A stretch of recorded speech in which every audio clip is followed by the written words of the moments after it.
मसाजोगमधील खंडणीच्या गुन्ह्यामध्ये वाल्मिक कराड आता पोलीस कोठडीमध्ये आहे। उद्या त्याची पोलीस कोठडी संपणार आहे आणि त्याला पुन्हा एकदा कोर्टामध्ये हजर केलं जाईल।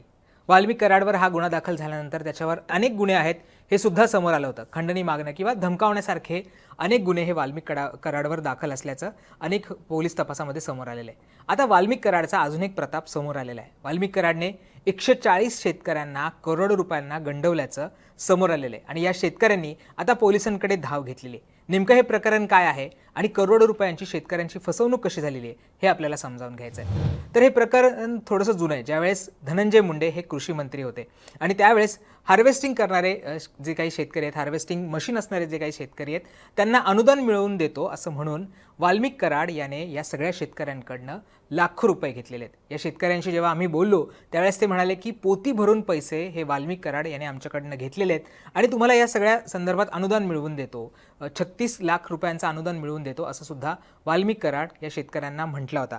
या सगळ्या संदर्भातले जे पुरावे आहेत ते सुद्धा या शेतकऱ्यांनी आता गोळा करायला सुरुवात केलेली आहे।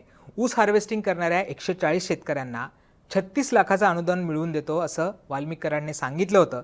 यासाठी प्रत्येक शेतकऱ्याकडनं त्याने 8 लाख रुपये घेतले होते। या संदर्भातला एक फोटो सुद्धा सध्या व्हायरल होतोय, ज्याच्यामध्ये वाल्मिक कराड याचे साथीदार ते पैसे मोजत असल्याचं सुद्धा समोर आलेलं आहे।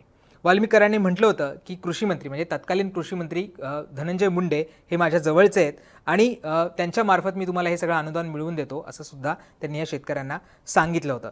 पालघरमधल्या एका हॉटेलमध्ये हे पैसे सगळे मोजून घेतानाचा एक फोटो सुद्धा सध्या समोर आलेला आहे। त्याचबरोबर हे सगळे शेतकरी आहेत ते धनंजय मुंडेंना जेव्हा भेटत होते, त्यांच्याशी बातचीत करत होते, त्यावेळेस वाल्मिक कराड सुद्धा सह्याद्री अतिथीगृहावर तिथे उपस्थित असल्याचा, एका सोफ्यावर बसल्याचा सुद्धा व्हिडिओ आता समोर आलेला आहे आणि तो सुद्धा या सगळ्यामध्ये व्हायरल होतोय। त्यामुळे ह्या शेतकऱ्यांची हाक होती। याच्यामध्ये पंढरपूरमधल्या 19 शेतकऱ्यांचा सुद्धा समावेश होता आणि त्यांनी असं म्हटलेलं आहे की वाल्मिक कराडने आम्हाला म्हणजे 140 शेतकऱ्यांना 11 कोटी 20 लाख रुपयांना गंडा घातलेला आहे। अनुदान मिळवून देतो असं म्हटलं, परंतु एकही रुपयाचं अनुदान आम्हाला काही या सगळ्यामध्ये मिळालेलं नाही आहे। जेव्हा हे शेतकरी बीडमध्ये गेले, परळीमध्ये गेले आणि याच्या संदर्भातला जाब विचारण्याचा प्रयत्न केला, त्यावेळेस वाल्मिक कराडच्या गुंडांनी त्यांना धमकवल्याचं सुद्धा या सगळ्या शेतकऱ्यांनी सांगितलेलं आहे। त्यामुळे आता जेव्हा मसाजोगचं प्रकरण समोर आलं आणि वाल्मिक कराडला खंडणीच्या गुन्ह्यामध्ये अटक करण्यात आलेली आहे, त्यानंतर या शेतकऱ्यांनी आता पंढरपूरच्या पोलीस स्टेशनमध्ये तक्रार दाखल करण्यासाठी गेलेले आहेत। त्यावेळेस तिथल्या पोलिसांनी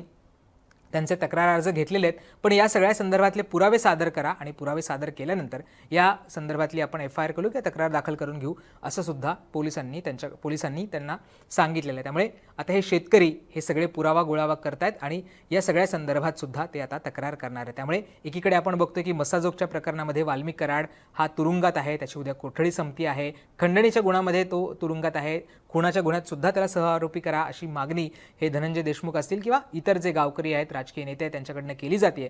तर दुसरीकडे आता धनंजय मुंडे यांचं नाव घेऊन त्याने 140 शेतकऱ्यांना फसवल्याचं प्रकरण सुद्धा समोर आलेलं आहे। त्यामुळे आता या प्रकरणामध्ये पोलीस खरंच FIR दाखल करून घेत आहेत का आणि या प्रकरणाचा सुद्धा तपास होतोय का, हे जे शेतकरी आहे ज्यांची करोडो रुपयांची फसवणूक झालेली आहे त्यांना त्यांचे पैसे परत मिळत आहेत का, हे पाहणं महत्त्वाचं असणार आहे। या सगळ्या संदर्भातले अपडेट्स आम्ही तुम्हाला वेळोवेळी देत राहू। त्यामुळे मुंबई तकला सबस्क्राईब केलं नसेल तर ते करायला विसरू नका। बेल आयकॉनवर क्लिक केलं तर तुम्हाला या सगळ्या संदर्भातले अपडेट्स सुद्धा मिळतील। पाहत राहा मुंबई तक।